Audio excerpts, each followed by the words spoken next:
दोस्तों ये कहानी उस समय की है जब हर जगह पर जंग छिड़ी हुई थी। इसी दौरान हम एक स्कूल में रहने वाली 7 लड़कियों को देखते हैं जो कि वहां पर बिल्कुल अकेली रहती थीं। लेकिन इन लड़कियों की जिंदगी तब बदल जाती है जब उनमें से एक लड़की वहां पर एक आदमी को ले आती है। तो कहानी शुरू होती है और हमें 1861 का टाइम दिखाया जाता है। हम वर्जीनिया शहर को देखते हैं जहाँ पर इस समय सिविल वॉर चल रहा था। वहीं पर हम एक गर्ल्स स्कूल को देखते हैं जिसे मिस चमन चुस्की नाम की एक टीचर चलाती थी। हम देखते हैं कि 1864 तक सिविल वॉर चलने के कारण स्कूल के सभी स्टूडेंट्स और टीचर स्कूल से अपने घर जा चुके थे। लेकिन वहीं मिस चमन चुस्की और एक और टीचर मिस झपट्टा 5 लड़कियों के साथ अभी भी उस स्कूल में ही रह रही थी। इसके बाद हम गंजेड़ी नाम की एक लड़की को देखते हैं जो कि जंगल में सभी के डिनर के लिए मशरूम तोड़ने आई थी। लेकिन जब वो मशरूम तोड़ रही होती है तभी अचानक उसकी नजर एक आदमी पर पड़ती है जो कि घायल होकर एक पेड़ के नीचे बैठा हुआ था। अब उसको देखकर गंजेड़ी की फटकर 464 हो जाती है क्योंकि वो दुश्मन सेना से था। तभी वो आदमी बताता है कि मेरा नाम दगड़ू दलाल है और दुश्मन सेना ने मेरी दबाकर मारी है जिस वजह से मैं उनसे बचकर यहाँ पर छुपा हुआ हूँ।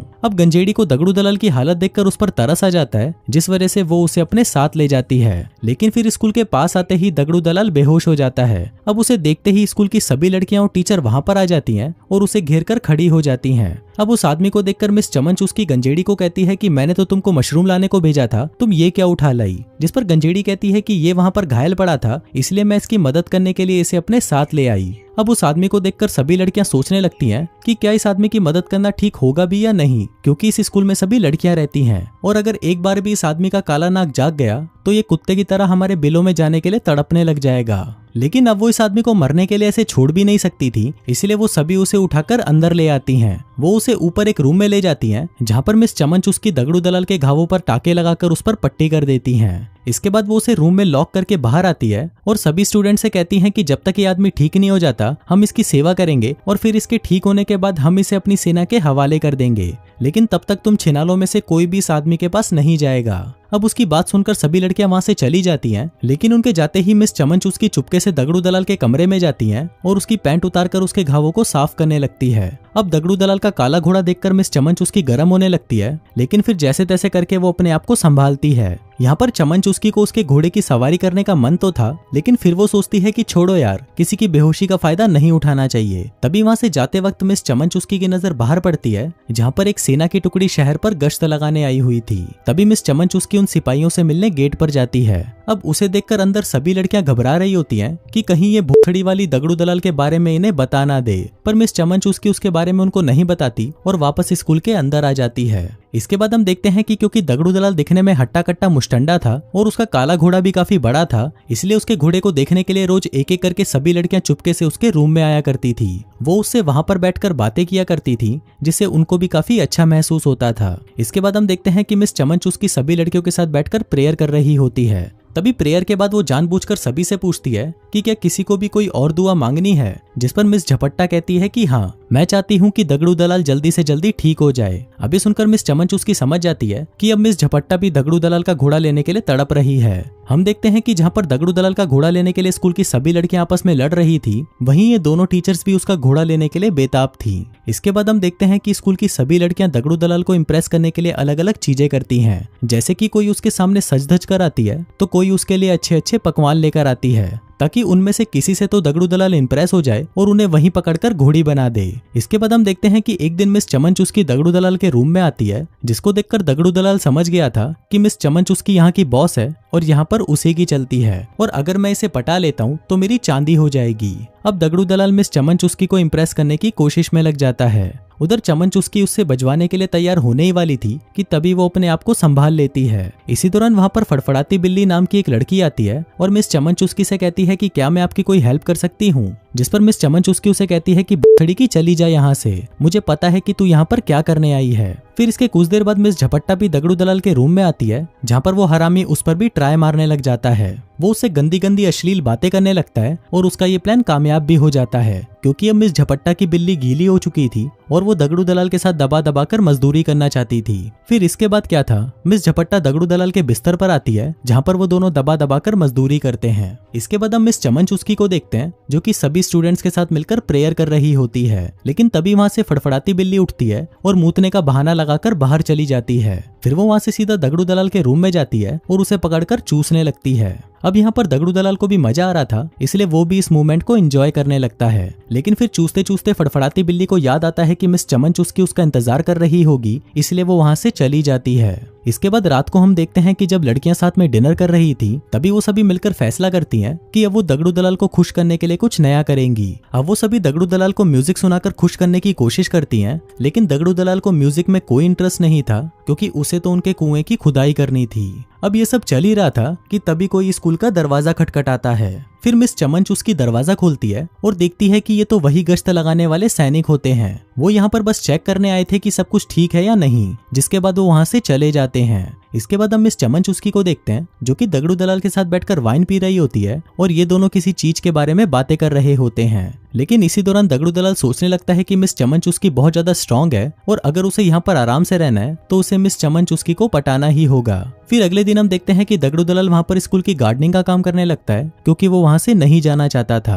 अब भला वो यहाँ से क्यों ही जाएगा, क्योंकि जिस इंसान के पास गहरे कुओं की लाइन लगी हुई हो, वो इन सबको छोड़कर जंग में मरने क्यों जाएगा। उधर हम चमन चुस्की को देखते हैं, जिसकी नजर दगड़ू दलाल के जख्मों पर पड़ती है, जो कि अब ठीक हो चुके थे। अब क्योंकि वो बिल्कुल ठीक हो चुका था तो वो यहाँ पर नहीं रह सकता था। लेकिन तभी दगड़ू दलाल मिस चमन चुस्की से कहता है कि वो यहाँ से नहीं जाना चाहता और वो यहाँ पर रहकर गार्डनर का काम करना चाहता है। लेकिन मिस चमन चुस्की उसे फिर से मना कर देती है और कहती है कि तुम यहाँ पर नहीं रह सकते। अभी सुनकर दगड़ू दलाल सोचता है कि उसे यहाँ पर रहने का कोई और जुगाड़ बिठाना होगा, जिसके बाद वो सीधा मिस झपट्टा के पास जाता है और उसे प्रपोज कर देता है। कहता है कि डार्लिंग, मैं तुमसे बहुत प्यार करता हूँ। अभी सुनकर मिस झपट्टा बहुत खुश होती है और वो दोनों वहीं पर ही एक दूसरे को चूसने लग जाते हैं। इसके बाद वो दोनों मजदूरी का कार्यक्रम करने ही वाले थे कि तभी वहां पर एक लड़की आ जाती है और इन दोनों का ये कार्यक्रम अधूरा ही रह जाता है। इसके बाद हम देखते हैं कि मिस चमन चुस्की दगड़ू दलाल को डिनर के लिए इनवाइट करती है, क्योंकि आज यहाँ पर उसकी आखिरी रात है और उसे कल यहाँ से निकाल दिया जाएगा। इसलिए आज रात वो सभी मिलकर जश्न मनाते हैं। फिर डिनर के बाद दगड़ू दलाल मिस झपट्टा के कान में कहता है कि मैं आज रात तुम्हारे रूम में आऊंगा और फिर हम दोनों साथ में पलंग तोड़ मजदूरी करेंगे। फिर उसी रात हम देखते हैं कि मिस झपट्टा अपने रूम में दगड़ू दलाल का इंतजार कर रही होती है। लेकिन इतना ही नहीं,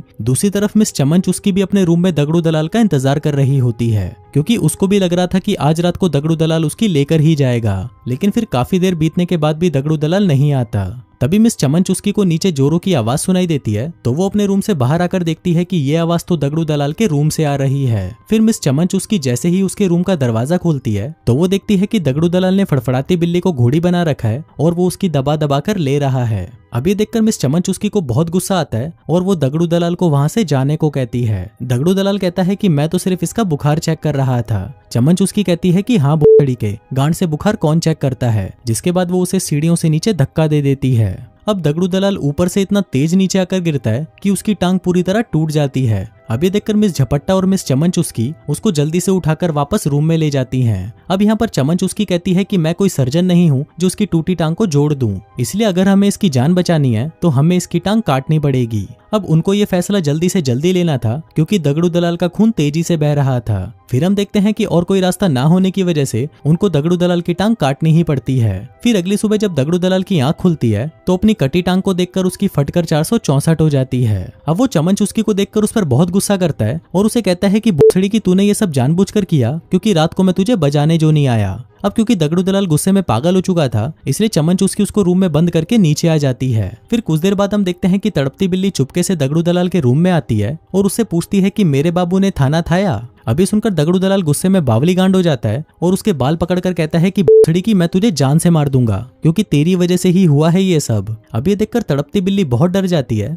और नीचे आकर मिस चमन चुस्की से कहती है कि अब हम लोग यहाँ पर सेफ नहीं है, इसलिए अब हमें दगड़ू दलाल को आर्मी के हवाले करना ही होगा। लेकिन तभी वहां पर दगड़ू दलाल आ जाता है और उनको कहता है कि भोसड़ी वालों, अगर तुम लोगों ने मुझे फिर से रूम में बंद करने की कोशिश करी तो तुम लोग सोच भी नहीं सकते कि तुम्हारे साथ क्या होगा। अभी सुनते ही मिस चमन चुस्की तड़पती बिल्ली से कहती है कि तुम जल्दी से जाकर गेट पर नीला कपड़ा बांध दो, ताकि आर्मी वालों को पता चल जाए कि हम लोग मुसीबत में हैं। अब तड़पती बिल्ली जल्दी से जाकर गेट पर नीला कपड़ा बांध रही होती है कि तभी दगड़ू दलाल उसे देख लेता है, जिसके बाद वो सभी लड़कियों को गन पॉइंट पर ले लेता है। वो कहता है कि अगर तुमने फिर से ऐसा कुछ भी किया तो मैं तुम सभी को मार डालूंगा, जिसके बाद वो गुस्से में अपने रूम में चला जाता है। अब यहाँ मिस झपट्टा को लगता है कि शायद दगड़ू दलाल को मजदूरी की जरूरत है, इसलिए वो ऐसा कर रहा है, तो वो उसे चरम सुख देने के लिए उसके रूम में जाती है और उसके रूम को अंदर से लॉक कर देती है। उधर मिस चमन चुस्की उसे मना करती है और कहती है कि साली छिनाल ऐसा कुछ मत कर, लेकिन मिस झपट्टा की ठरक अब चरम सीमा पर पहुंची हुई थी, इसलिए वो दगड़ू दलाल के पास जाकर उससे लिपट जाती है। उधर दगड़ू दलाल को भी मजा आने लगा था,